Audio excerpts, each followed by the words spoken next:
What's up, Ragin Nation? How's it going? This is Alex here. You're watching a Ragin Ronin review. I got a review for you with Dawn of the Planet of the Apes coming out this weekend. I decided to pull a Planet of the Apes marathon, and I started off with the 1968 original classic film Planet of the Apes. I did a review for it. It is the previous video before this one, and now in this video I'm going to review the Tim Burton remake, which came out in 2001. This time around, it stars Mark Wahlberg as the astronaut that goes to the Planet of the Apes, and then we also have Helena Bonham Carter, which is a version of the Dr. Zira character. Now, I say version of the character because Tim Burton stated that this is not a remake. I'm going to still call it a remake, but he doesn't call it a remake because he wants to call it a reimagination. And what that means is that he takes the concept, the main concept of the Planet of the Apes, the general concept, which is apes taking over a human planet, okay? That's the general concept. Everything else, he changes completely. Well, I wouldn't say he changes it completely. He still borrows a couple of elements from the original, but he still makes a lot of changes from the original. And I originally thought that with a remake, all they're really doing is going to be making the same story and just updating the visuals, which is what they did. They updated the costumes, which look, I would have to say they look a hell of a lot better, okay? I mean, we're talking about comparing 2001 to 1968. Of course they're going to look better. I mean, there's a little bit of CG work, very minimal. He kept it to a minimal. But one thing that I do like about this is the fact that it's more makeup, costumes, set design, and physical effects. We're talking about stunts here, okay? We're talking about animal stunts, or rather, humans or stunt actors acting like animals and moving like animals, and that's something that I have to say that is really great about this film. There's a lot of visuals that really make this film better than the original, but you got to consider the time when you're watching the 1968 film.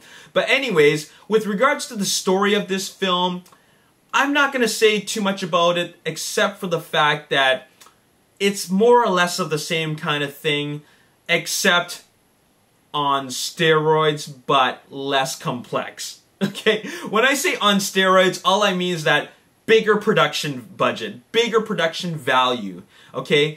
But still, one thing that really makes the original superior from the 2001 reimagination is that the original has a more solid story. They have, like I said in the previous review, a lot of attention to detail. Hold on one second. Hello? Oh, 佢唔喺度啊. Yeah, 佢會返 maybe in half an hour. Yeah. Yeah.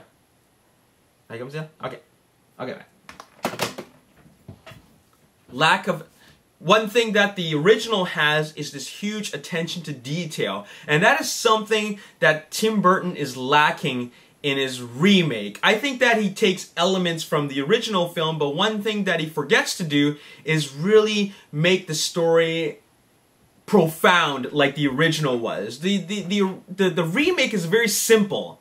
It's very straightforward. They're really just trying to get from point A to point B, but there's not a whole lot of obstacles that are discovered along the way. It's really a straightforward film, or rather a straightforward story, just like I mentioned. And you know what?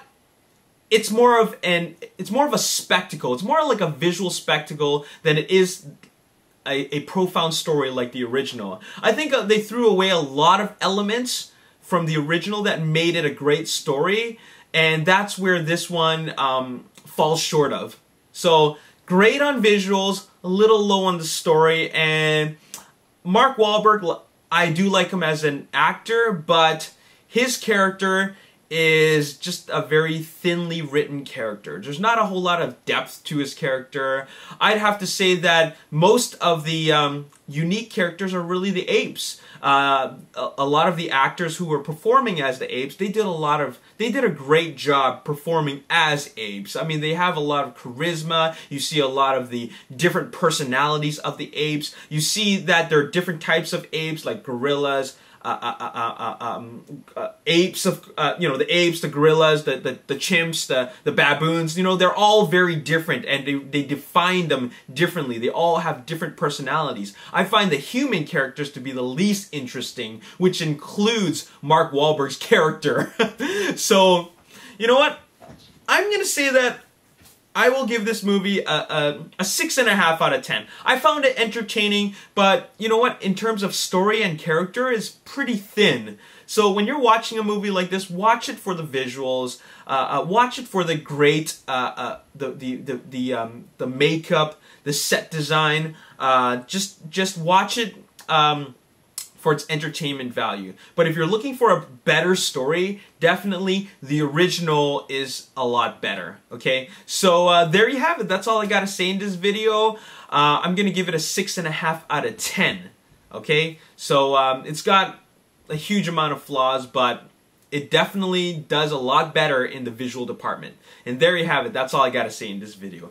As always, if you enjoyed this video, hit the if you enjoyed this review, hit the like button, subscribe to the YouTube channel, like me on Facebook, The Ragin Nation. Also follow me on Twitter at Ragin Nation. Stay tuned for my next movie review, and that will be for Dawn of the Planet of the Apes. My name's Alex. Thanks for watching. I'll see you next time. Peace. This classic film that came out in 1968 is the attention to detail about how this could have happened, and if it happened,